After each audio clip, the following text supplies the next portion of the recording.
Maha.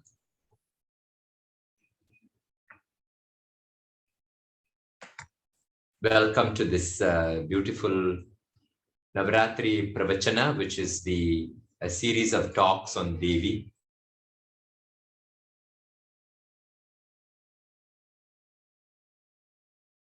Shankarane, sorry, you're muted again. I unmuted myself now. Okay, now now. Can I be heard now? Yes, now you can. Yeah. Hari Om, and sorry, I'm starting this again because I think I was muted just now. Welcome to this beautiful Navaratri evening. And like this, we have 8 nights this time instead of 9 nights because today 2 Tidis have fallen. And at the very beginning, before I start, I would like to invoke the presence of my Guru, Swamiji, Swami Shantanand, and his Guru, Swami Shivananda Saraswati, the 2 giants whose lives have been so inspiring to me and from whose lips I have learned so much about the beautiful spiritual culture that we own and we enjoy. So this series of talks would pivot upon ideas based on literary works of great musician saints, as well as poets, divine poets, sages, and different mantras and prayers that have attributed to the Divine Mother from the Vedic times. So I hope that this would be inspiring. These 9 nights are very, very special to all those who belong to the Hindu culture. I refrain from using the word Hindu because I always feel it's very limiting, because it's so vast and so liberal and so all-embracing that it embraces every creed and kind that it's so hard to demarcate it as Hindu, but it's for a want of a term, we use that word. The beautiful Navaratri is significant in 2 different times of the year, actually. We have 2 Navaratris. One is in the and the other one is in the autumn time, which is the autumnal Navaratri, which we celebrate now. The spring Navaratri, which is the Vasanta Navaratri, is usually associated with also Lord Rama, because the 9th day of which is the birth of Lord Rama. It is also called Rama Navaratri. And both Navaratris, coincidentally, they sit neatly during the period of the equinox, the spring equinox and the autumnal equinox. Equinoxes, as you know, are the times where the day and night is equal. The sages of India knew that this period of time is very, very significant for the earth, the great Mahaprakriti. We call the Divine Mother, Mother Nature. She is the Divine Mother. She is the creatrix. She's the sustainer. And she dissolves everything in herself. So this Mahaprakriti, this Maha Nature, this great nature, this Divine Mother, she undergoes major changes in this period of time. Just 1 minute. It says my battery is running low. Just one.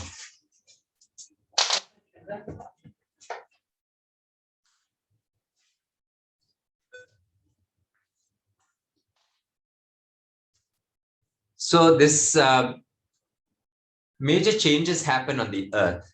As you know, during springtime, that which was dormant for a long period of time begins to fructify, begins to break the earth and grow. And during autumn, everything goes into dormancy. They wither and go into dormancy. So in these 2 periods, the earth goes through many different changes, and so does the human entity.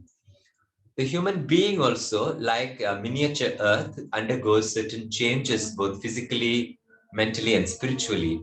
And so the sages say that this is a very good time to initiate a change or initiate an evolutionary process that would go towards the divine. And what could be better than to worship Mother herself, the Mother Nature herself, and therefore to connect with she who is the very process of change at that time, and to bank in on her and to implore her and to connect with her so that that evolutionary cycle that leads towards her would be hastened and she would act as a catalyst. So people fast, people observe the repetition of her holy names. So the vibration, the invocation of the Divine Mother into the space of the heart is very, very central. And among all the festivals in the Hindu calendar, this one looms forth because it's the Divine Mother. It is the Lady of the universe. And so she's all, with all her glamour and beauty, she comes forth and she becomes present and avails herself to everyone, to all her children. All the other gods have one day, Shivaratri, Vaikuntha Ekadashi, Krishna Jayanti, Ganesha Chaturthi. Shashti is, of course, celebrated for 6 days, but the 6th day is significant. Like this, all the other deities have one day, but the Divine Mother enjoys 9 nights. And everyone looks forward to these 9 nights. Be you Bengali or Gujarati or whether you are South Indian or North Indian, everybody waits for these 9 nights to enjoy the bounty both of materiality as well as spirituality. Because the worship of the Divine Mother is the Bhoga Moksha Dhaini. She is the one who doesn't deny you, doesn't make you a recluse or an ascetic. With all material comforts, she will take you into her fold and make you advance towards her. So that is a glorious Navaratri celebration. And the processes of evolution occur on a micro level and a macro level. On the epochs of time, the cycles of birth, it happens. In the cycle of a single lifetime, it happens. In the cycle of a year, it happens. In the cycle of a month, it happens. In a week, in a day, in an hour, it could happen. The human being is continually striving, or rather, the Divine Mother places us into different situations that are the most ideal for our evolution towards her. And how does that evolution happen? That evolution happens very much like a regular mother would bring up her child in the same way. She's a disciplinarian on the one hand. She cleans her children, she bathes them, she disciplines them. She hits them if she needs to. And then she nourishes them. She feeds them. Then she educates them. And these processes are ongoing for a long period of time until the child has become an adult like her own self, like her mother, like the mother herself. Complete. So that process of disciplining is Durga and cleansing. She cleanses us. And then she nourishes us, and that's Lakshmi. That nourishment, the support, the sustenance, not just on the physical level, but on the mental, the host of virtues that she inculcates in her children, the host of character that she builds, that is Lakshmi. And then she educates us both in the secular and in the sacred, in the physical and in the astral. She is educating us to be complete human beings in all aspects. And that is the complete Divine Mother, that she wishes the perfection for each soul to be as perfect as she is ultimately. And that process is a long one through the epochs of time. As we err and make mistakes, she continually gives us chances to remedy that and come back to her. And she continually places us in the best of situations, the best combination of souls that are with us to learn lessons in that soul perfection. So this Navaratri enjoys the Divine Mother as Durga for the first 3 days, and Lakshmi is the second 3 days, and as Mahasaraswati in the last 3 days. It is interesting, these three goddesses are actually not three different ladies, they are the one same lady. When you take the epithets or the names of the Divine Mother as Durga, the 108 names, there are many features there that would look like Saraswati and Lakshmi. When you take the names of Lakshmi, she would also feature as Durga and Saraswati. And similarly, as Saraswati, she would be Lakshmi and Durga at the same time. How is this so? A simple example. When a mother has to make a son sit down and eat, and the child doesn't eat, she has to take up the rod in her hand and say, come on. So she's a Durga while she's acting as a Lakshmi. Sometimes she also teaches the child how to eat at the same time. So she's a Saraswati at the same time. So the Divine Mother does all three jobs at the same time, so they are not mutually exclusive. But yet, there is a process. The soul has to be cleansed and disciplined before the beautiful virtues can be inculcated into that person. So therefore, the Durga comes first. But to keep the evil forces away, she doesn't finish her job and leave. She annihilates the demons in us of lust, greed, anger, hatred, and jealousy. And at the same time, she quickly plants the virtues of love, compassion, sacrifice, friendliness, cheerfulness, equanimity.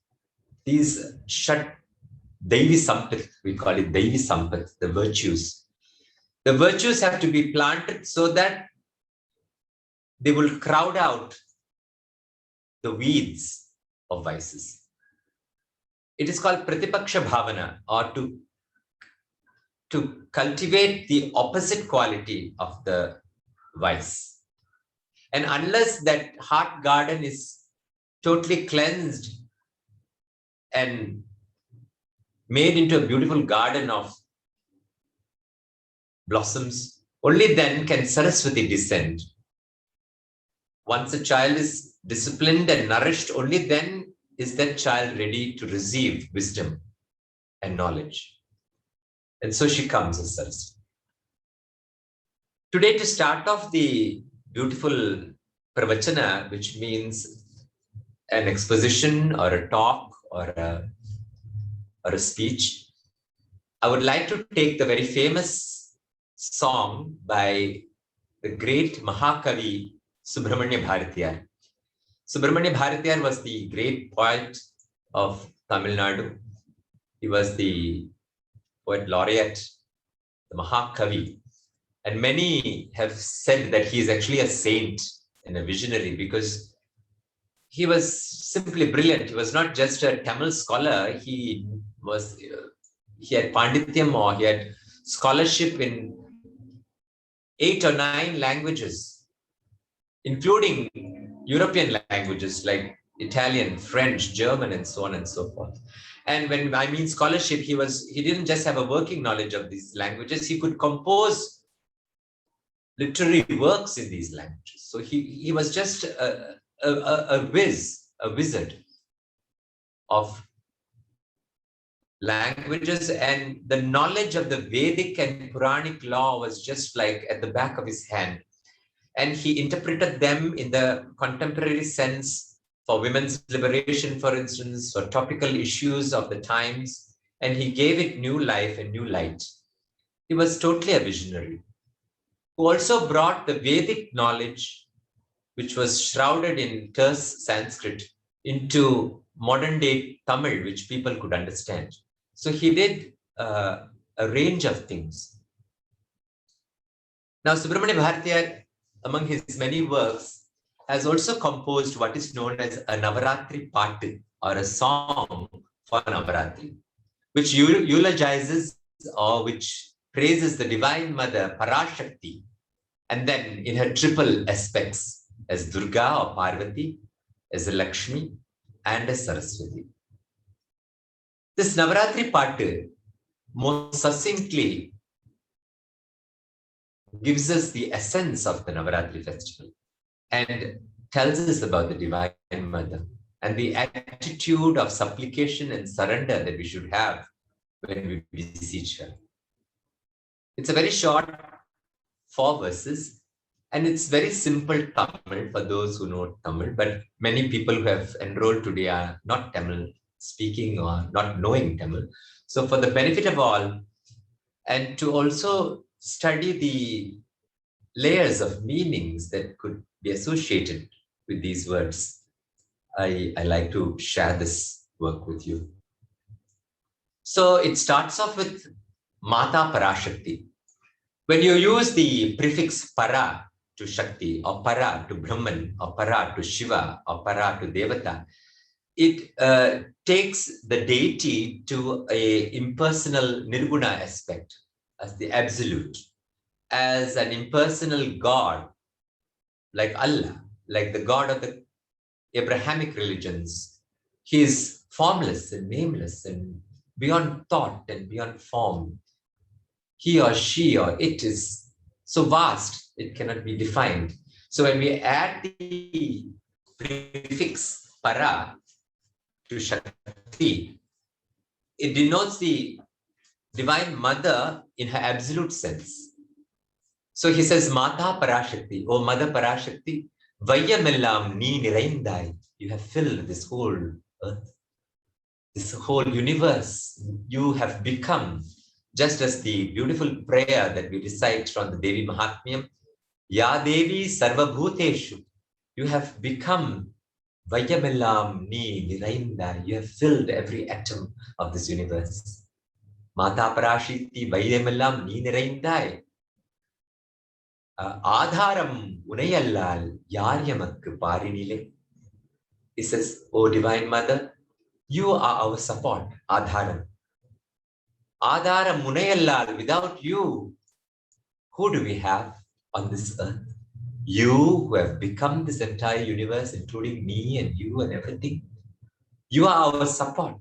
You are our very life breath, involuntarily going in and out of our lungs and nostrils. You are the heartbeat that goes without us even knowing or starting or ending it. You are that very source and support. You are our support. Without you, who do we have, O Divine Mother? Adara munayallal yaryamakku parinile. Yedahilum vali nee solvai.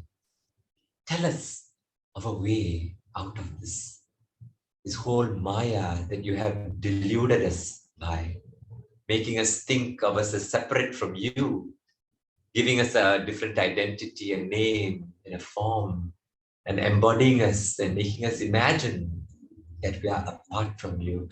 Teach us a way to come out of this wrong identification of individuality. Edahilam, tell us some way. Edahilam vali nee solvai. Yamaduyire, you are our very life. Vedavin Taye, you are the mother of the Vedas. The Vedas were not written, they were auditory, they were heard by the rishis, they were seen by the rishis. They were not written by a human brain. They were the blueprint in the universe that existed to guide humanity back to the source, back to the purpose of it all. You were the mother of that Veda. Vedavin Taye, Mihappanindu Valvomi. Let us bow again and again to you, O Divine Mother.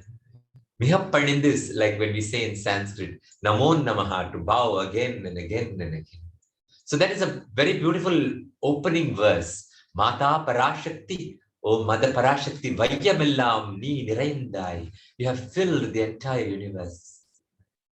Adharam munayallal yaryamakku parinile. Tell us, you are the great support. Without whom, who do we have? Edahilum vali nee solvai. Tell us a way out of this all. Yamaduyire, oh, our very life, you are so close to us. Our very heartbeat and pulse. Vedavin Taye, the mother of the Vedas. Mihappanindu Valvomi. Then we have her in the next verse, beautiful verse, that talks about Parvati.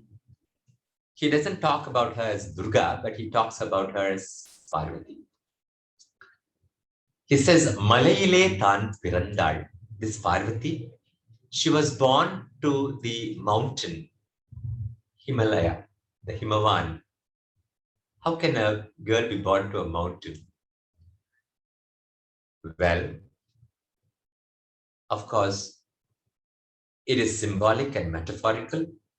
The mountain is triangular, which denotes the processes of creation, sustenance, destruction, dissolving, and like this. And from the very source of these triple processes of nature, she emerged. So the mountain is symbolic of this triangular processes in nature. And she that came from that stillness, the mountain represents Achala or stillness. From that stillness of the mountain did she appear as the spanda or as the vibration that causes ripples into the universe of creation. So born was she to the mountain. Malayle Tan Pirandal, that is, from the mountain emerged the entire of nature. In the ice ages, we know how the mountains shift and how they break and go loose, and then how the earth is formed and reformed by the breaking of these mountains. So the whole of Prakriti, the whole of nature emerges from these mountains. And so Mahaprakriti is born of the mountain symbolically. So this Mahadevi, she's born. Malay Tan Pirandal Shankaranai Malayittal. She married Lord Shiva. Malayittal. She garlanded him in marriage. She went back to her source. She came as a Mahamaya into this earth and represents all of us, and then works our way back to our source, the whole process of evolution. Going back to Shiva means we are going back to our source and getting united once again from where we came. Malayile Tan Pirandal Shankaranai Malayittal. Ulayile Udi Ulaha Kadal Valattal. She blew into the blowpipe and she stoked the fire of life in all beings. Ulayile Udi. Ulaha Kadal. The fire of the universe she blew into everyone. Call it metabolism, call it life, call it the fire that burns the dross in us, call it the fire that reduces all that which is negative, call it the fire of life. In the ancient or in Hindu thought rather, everything pulsates with life. As you would know in quantum physics, there is nothing here which we can call inanimate. The charachara, in Sanskrit, the moving and the immovable, the sentient and the insentient. Both she is the mother of. And she blew that life that causes fire. She blew the life force through the pipe, which is like almost like the esophagus. Through all creatures, she is pulsating as that very life breath and prana, which causes the fire of life to go ablaze. Ulaile Udi Ulahak Kadal Valattal. Nilaile Malayle Tan Pirandal Shankaranai Malayittal. Ulaile Udi Ulahak Kadal Valattal. Nilaile Uyattiduval. In stages, Nilaya, in different stages, she would lift each soul upwards towards her, slowly by slowly, from the animal, from the amoeba rather, from the plant, from the single cell, slowly by slowly, the entire evolution, she would Nilaile Uyattiduval. From a criminal to a rogue, repentance, correction, through the many epochs of life, through the many cycles of lifetime and reincarnations, she will cast us in different situations that will make us learn lessons from our families, from friends, from workmates. Like this, slowly, slowly, she will make us Nilayile uyarthiduval. She will slowly lift us stage by stage to a higher level, right up to the level that she is. Nilayile uyarthiduval nere aval padam. Directly to her feet we will go. Nere aval padam. Talayile tangi dharani mishai valvomi. We will hold her feet, we will clench her feet upon our heads, and upon this earth we shall live, remembering her. In the cerebrum, in supplication and surrender, we hold the Divine Mother's feet upon the head, our heads. If you know that song, for those who know Tamil, Sri Chakra Raja Simhasaneshwari, பலவிதமாய் உன்னை பாடவும் ஆடவும் பாடிக்கொண்டாடும் அன்பர் பதமலர் சூடவும். To take that feet, the lotus feet of the Divine Mother, and place it on the crest of our heads and hold it there. And what she does in that situation, the vibration of the Divine Mother's feet would make us have this cosmic experience. If we know this life of the great saint Manikavasagar, Lord Shiva placed his feet on his head, and that gave him the cosmic vision. Ulaham muludu menadahamurak kaanamum. The whole universe is reflected within oneself at that moment, in that cosmic surrender. She makes you see everything 365 degrees all around, to feel one in Atma with everything, to feel the pulse in every creature as one's own life, that one form, that one entity called love, called joy, called bliss. She makes you experience. Nilayile uyarthiduval nere aval padam talayile tangi dharani misai valvomi. So that's a beautiful verse on Durga, or the Divine Mother Parvati. மலையிலே தான் பிறந்தாள் சங்கரனை மாலையிட்டாள் உலையிலே ஊடி உலகக் கடல் வளர்த்தாள் நிலையிலே உயர்த்திடுவாள் நேரே அவள் பாதம் தலையிலே தாங்கி தரணிமிசை வாழ்வோன். But beautiful alliterations he also uses. Then we have the beautiful goddess Lakshmi, in which he describes her as Ponnarashi. Ponnarasi Narananar Hualarasi. Ponnarasi, she is a golden queen she is called. And actually this follows the Vedic hymn, Hiranya Varanam Harinim Suvarnarajadasracham. The Divine Mother Lakshmi is decked in gold from head to toe, which means she is radiance, brilliance. And she is the sustenance of the universe. Here, gold does not mean literally gold, but it means the very sustenance that makes us live. She is Mahavishnu, the preserver's queen, that brings him fame and brings him glory. Uhalarasi. Incidentally, if you notice, they go on saying that feminist movements, which actually don't have any meaning in the Indian context. But it's interesting to note that all the male gods in India, they will usually, in the Western world, the wife will take the husband's name. Well, nowadays with all this equality, and they don't take the husband's name anymore. But at one time, everybody takes the husband's name as the second, as the last name. But in India, it has always been the other way around. The male gods take their spouses as the first name. So it goes as Lakshmi Narayanan, or Uma Shankar, or Radha Krishnan, or Sita Raman. So Rama takes the wife's name at the beginning. This shows that she is the power that makes him move. She represents that Shakti, the power that infuses in him life.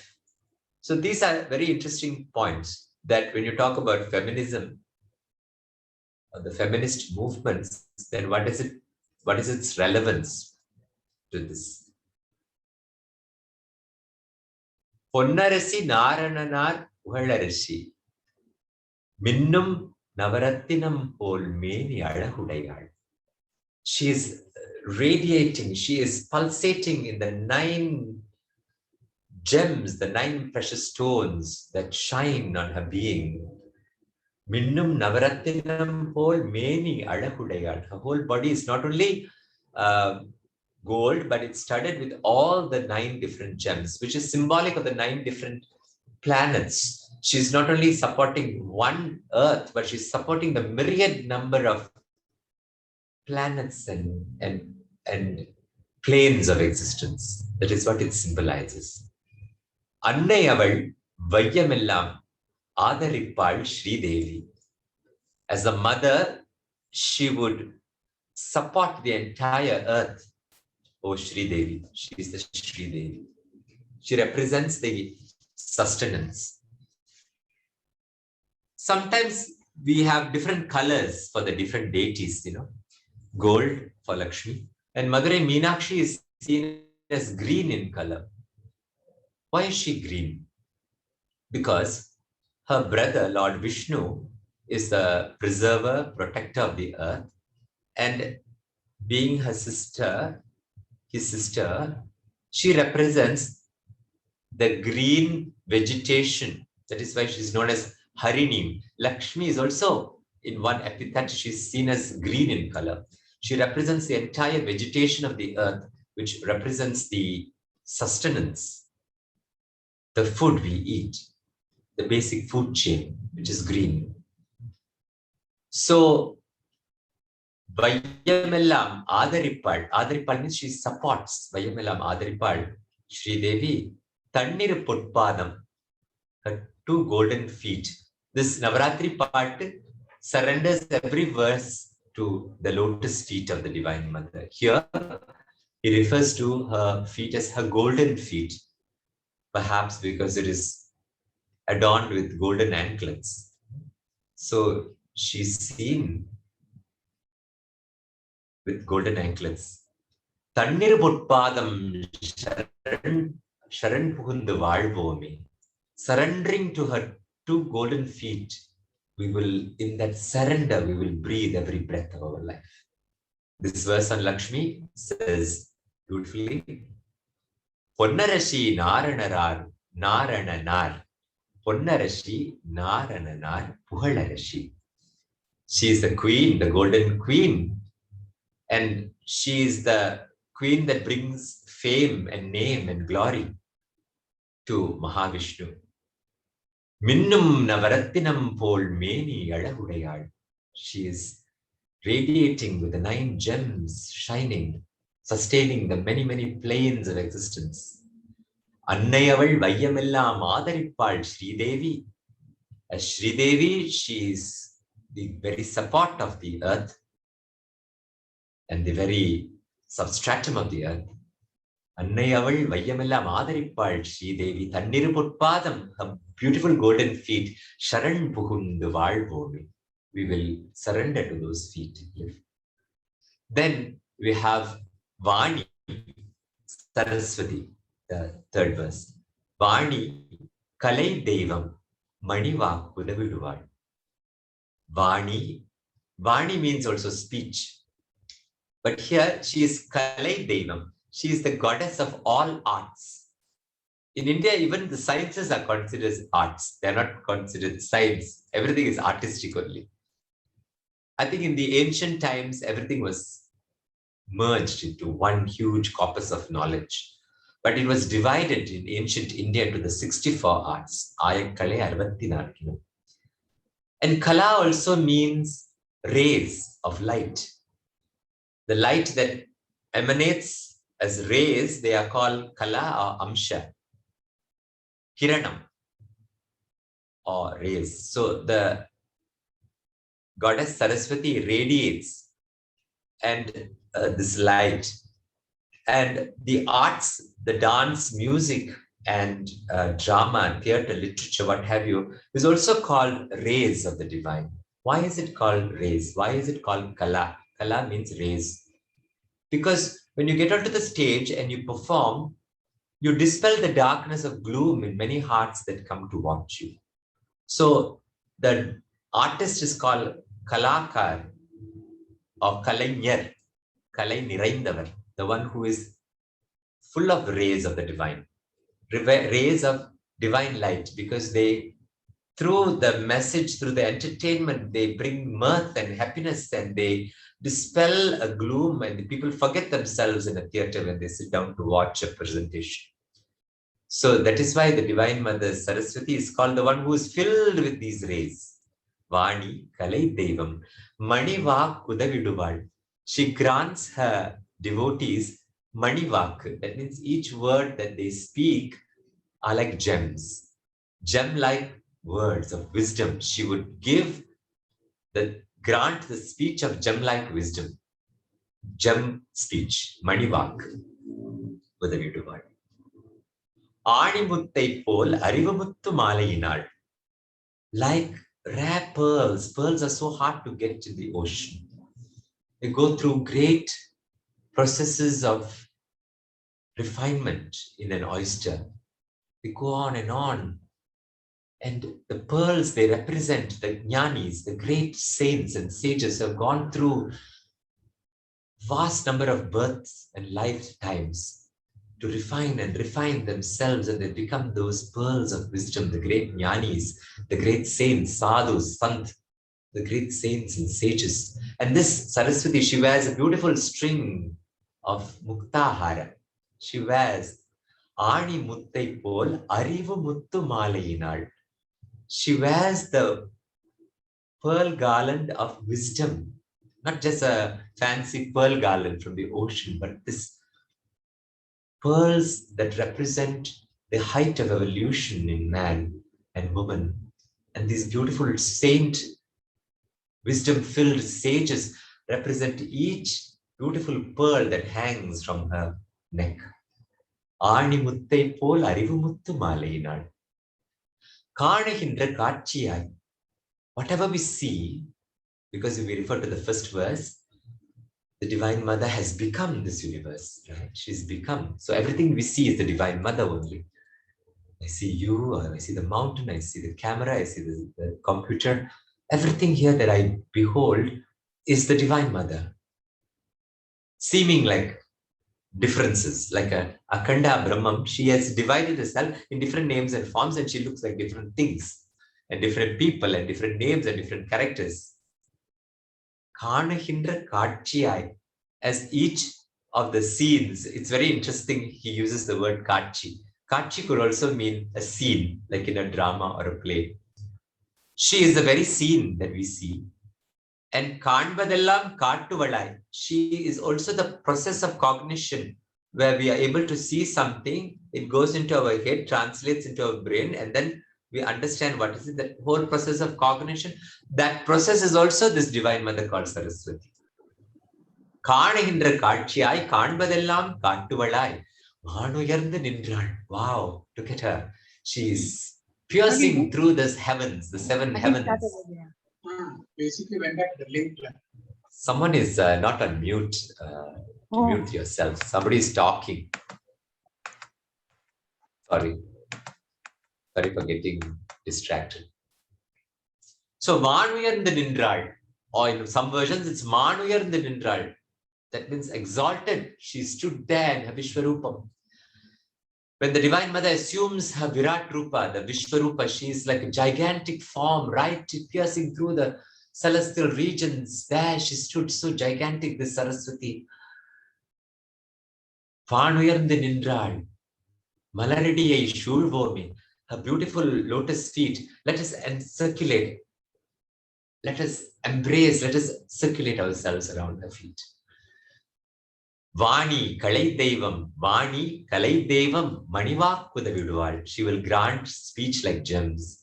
Aani Muttai Pol, like beautiful gems that adorn deep from the deep ocean. Aani Muttai Pol, Ariva Muttu Malayinal. She's wearing the garland of Jnana, Jnanis. Ariva Muttu Malayinal. Kaanahindra kaatchiyai. As the scenes that we see, she has become. Kaanvadellam kaattuvalai. She is the one who shows us and makes us understand this. Vaanuyarndu nindral, Malaradiயை shulvome. to those beautiful lotus feet. Let us embrace them. Let us encirculate them. So this is the beautiful Navaratri Patu. And I thought this would be the most beautiful way to start an invocation to the great Divine Mother in her triple aspects as Durga, Lakshmi, and Saraswati, and as Parashakti, the one beyond form and name. So to recap the beautiful song, I'll just say that once before we close today. Mata Parashakti Vayyamillam Nee Niraindai. You have filled this whole universe. Adhara Munayan Unayallal Yayamakku Parinile. You are our support. Without whom, who do we have? Edahilum Balini Shulvai Yamaduyire. May you tell us some way out of this Maya. Vedavin Taye Mihapadindu Valvomi. O Mother of the Vedas, we will bow to you again and again. Malayile Tan Pirandal Shankaranai Malayuttal. She was born to the mountain and she married Lord Shiva. Ulayile Udi Ulahakkanal Vadarttal. She blew that life, the metabolic fire into all beings, the fire of life, the fire of passion to sear through life, to go through life. That very fire she is.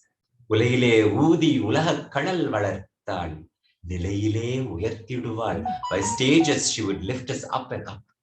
Nilayile Uyarthiduval. Nere aval padam. Talayile Tangi Dharani Vishayi Valvomi. We will hold her feet on our heads and there we will live. Then we have Ponnarashi Narananar Valarashi. Or the golden queen, the wife, the spouse of Mahavishnu who brings fame to him. Minnum Navarattinam Pol Meni Alahudayal. She shines with the 9 gems. What beauty, how gorgeous is this lady? Annayaval, she is the mother.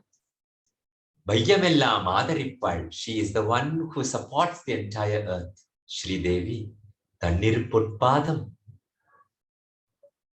Sharan Puhundu Valvomi. Her 2 feet, we will surrender and succumb and just supplicate ourselves to those 2 feet. Vani Kalaidevam Maniva Kudaviduval. Vani, O goddess of speech, she who grants gem-like speech. Vani Kalaidevam Maniva Kudaviduval. Ani Mutte Pol Arivamuttu Malainal. Like the pearls of the deep ocean, like that, pearls of wisdom that have come through the epochs of evolution. She wears them as a garland. Maniva Kudaviduval. Kaanahinra Kaatchiyai, she is the one who is everything that is seen. Kaanvadellam Kaattuvalai. She who not only shows, but is the process of cognition and the process of seeing and understanding. Vaanuyarthu nindral. Wow, she stood in her superlative form, reaching the skies. Malaradiye Shurvomi. Let us encirculate her feet, circumambulate her feet. So that is a beautiful Navaratri part. And with that, I would like to end today's session. If you'd like to ask any questions, I don't know whether we have a little bit of time for that. And I would love to learn from what you may like to ask. If you have any questions to ask, so that will be quite nice. Do we have anything out there, the chat box so far? Nothing. Yeah. So actually, like this every day, I hope to share with you something beautiful, and I didn't plan too much because I just want to go by the impulse of the moment. And I'm throwing myself the deep end doing that because I have vaguely some ideas of what I want to speak, but I'd like to just go with the flow and from the corpus of many different kritis and kirtanams into the shlokas and stotras that are popular. It'll be nice to enjoy this Navaratri, reveling and soaking our consciousness in the Divine Mother and supplicating and surrendering ourselves to her. So I hope these 9 nights will be successful in completing this. Cheryl Lim, thank you for the beautiful sharing, Rachel. Thank you.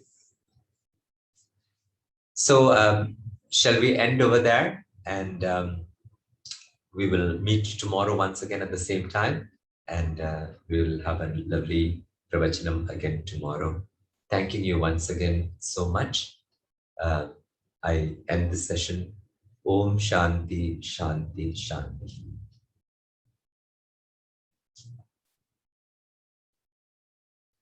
Thank you.